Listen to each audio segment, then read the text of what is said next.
Depression is often depicted as a deep kind of sadness by the media. We are told that people who experience depression see life in grayscale, while everyone else is out there enjoying Technicolor. However, people that have experienced or are currently going through depression can tell you that it's not as simple as that depiction. What happens when someone has been diagnosed with depression in comparison to someone experiencing, say, sadness? Stay tuned, because in today's video we will examine depression closely and its differences over sadness. Sadness is a reaction, depression is an illness. While sadness is an emotional reaction or response to an external event, depression is a mental illness. Sadness is one part of a healthy set of emotions that help us to subconsciously decide which situations may cause pleasure or pain. In other words, sadness is an important biological marker in human survival, since it tells us what we need to seek or avoid. However, depression overrides this natural system, triggering different negative emotions that are unconnected to any particular reason, often for long periods of time. This imbalance is one of the first criteria that mental health professionals listen for when establishing a diagnosis of depression.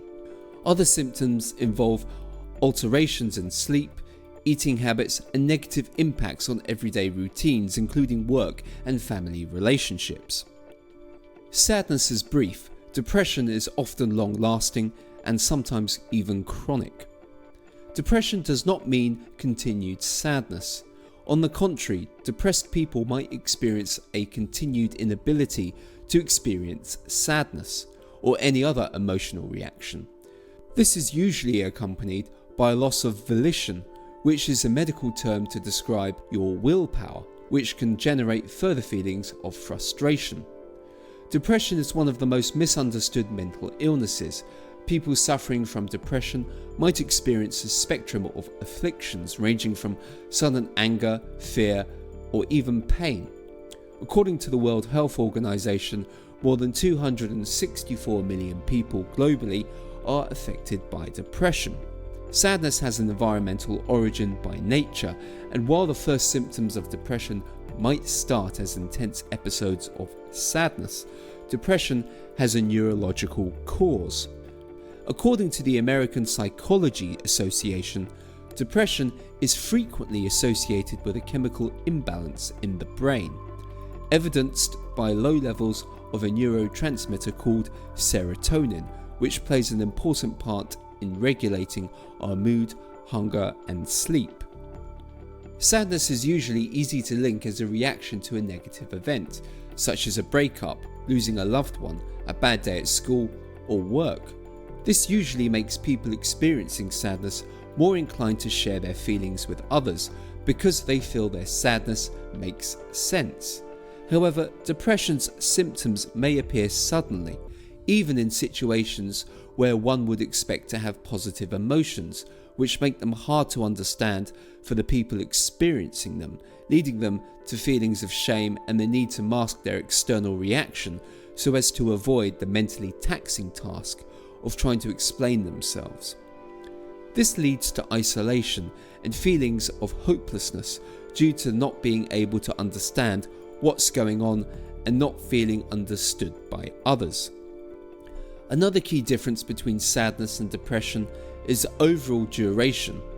Sadness is a transitory emotional reaction that frequently disappears after several hours on its own, or after a stronger emotional reaction takes hold. On the other hand, depression is chronic. It frequently persists over months at a time and may even last years if left untreated. Physiological impacts.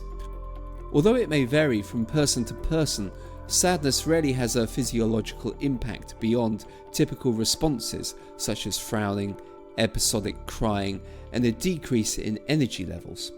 Depression, on the other hand, has bigger, consistent physiological implications. It persistently affects your quality and amount of sleep, either by reducing or abnormally increasing the the time you spend in your bed. It can cause body aches, fatigue, disinterest in things you once liked to do, and in some severe cases, the need to self-harm. The treatment of depression is separate and distinct from the treatment of sadness. While experiencing sadness, coping with that emotion, or trying to modify the situation or environment triggering the sadness is often enough for people to stop feeling sad. Depression, while experienced on an emotional level, has a neurological side that can't be ignored. Coping with emotions alone might not be enough. Depression can be trickier to treat on an emotional level because the need of a reason for the negative emotions that apparently don't make sense might lead us to place the blame on ourselves and make us experience feelings of inadequacy and hopelessness, which can have severe impacts on our life and be the origin of self-harm behaviour and suicidal thoughts. Now that the differences between sadness and depression are clear, if you are going through depression or know someone who is, here's 4 things you can do. 1. Take care of your sleep habits. One of the most influential factors over our emotional state and one of the main culprits of sustained depression is the amount and quality of sleep you get. During sleep, our body regulates the level of serotonin, which has a high impact on our mood. Setting yourself some simple habits like going to bed and waking up at regular times, not using electronic devices at night, and exercising before sleeping can help you improve the quality of your sleep as well as your mood. 2. Don't be afraid to seek medical help. People often frame psychiatrists as authoritarian, yet a psychiatrist can help you find if your depression might be linked to a hormonal issue, which medical treatment is the right one for you, and may even connect you to a therapist or support group that will help you and keep you company during your recovery. 3. Avoid drinking energy drinks and other stimulants. Did you know that depression and anxiety are not actually opposites? Most people experiencing depression will eventually experience some symptoms related to their anxiety. The fatigue that some depressed people experience might motivate them to consume stimulants such as taurine-based energy drinks and caffeine. However, these very drinks can actually cause the symptoms similar to those of an anxious episode or aggravate already existing conditions. And finally, 4. Be patient and kind to yourself. Even if you stick to a treatment and feel like you're making progress in therapy, you might notice that some days will be worse than others. That is completely normal, since your body might take from 1 to 3 months to adjust to the new treatment. On the emotional level, you're fighting to recover your life, which is a huge, heroic task. Even though those around you may not understand completely what you're going through, you're not alone. Support comes in many forms, but remember, everything starts with that acceptance, patience, and kindness you show to yourself in every step towards your recovery. Are you someone that has depression, or are you just feeling sad? If so, what triggers do you identify? Or do you know of someone that suffers from depression? Based on your experience, what were your biggest challenges in trying to cope with having depression? Let us know in the comments below, and be sure to subscribe to the Succeeding with Mental Health channel and hit the notification button so you don't miss any of our future videos. Thank you for watching.